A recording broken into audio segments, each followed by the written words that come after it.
टंगी थाना क्षेत्र में।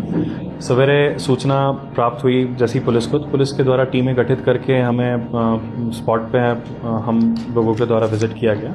जब स्पॉट पे हम लोग पहुंचते हैं तो हम जो स्पॉट पे इंस्पेक्शन के दौरान हमें कुछ तथ्य जो सामने आते हैं, उसमें सबसे मेजर एक तथ्य ये था कि कोई भी फोर्स्ड एंट्री का कोई भी सबूत हमको नहीं मिला था वहाँ पर। जो डेड बॉडीज़ थी, जो मृतक हैं और मृतिका के जो डेड बॉडीज़ थी, वो अलग अलग डायरेक्शन में थी और उनमें जो ब्लड स्टेन्स थे या फिर मारने का पैटर्न था, वो अन्य कई तरीके से उस बात का एनालाइजेशन हम लोगों के द्वारा किया गया। टीम्स बना करके हर डायरेक्शन में, जिसमें मेनली साइबर और सीसीटीवी एनालिसिस व मैनुअल इनपुट के चलते हम लोगों ने अपनी टीम्स को अलग अलग जगह पर डायरेक्ट किया। फिर रात तक हमें रिजल्ट्स मिलना स्टार्ट हुए, जिसमें हम इस नतीजे पे पहुँचे। इनफैक्ट हमें ये बात पता चली कि ये घटना और किसी ने नहीं, भाई उन्हीं के नाती व भतीजे द्वारा कारित की गई है।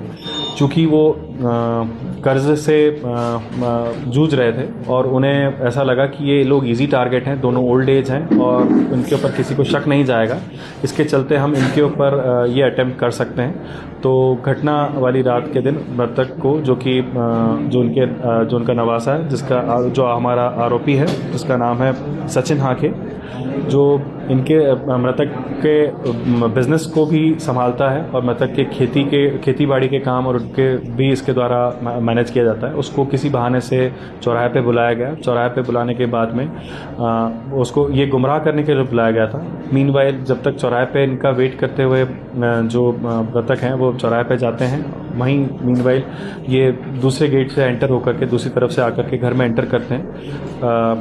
चोरी के और लूट की वारदात को अंजाम देने के चलते ये मृतिका का धारदार हथियार से वार करते हैं, उनको चित करते हैं। उसके बाद में मृतक की घर में एंट्री होती है। फिर मृतक के साथ में यही घटनाक्रम अन्य रूम में करते हैं और जो बेडरूम में रखा हुआ, जो इनकी अलमारी में सामान था, जितना गोल्ड का व अन्य सामान था, वैल्यूबल्स थे, वो लेकर के चले जाते हैं।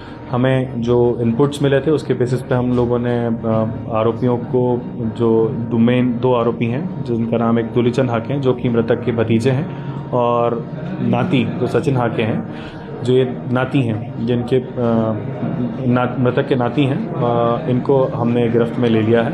हमारी इन्वेस्टिगेशन जारी है। जो भी अन्य तथ्य निकल के आता है हम आपके सामने रखेंगे।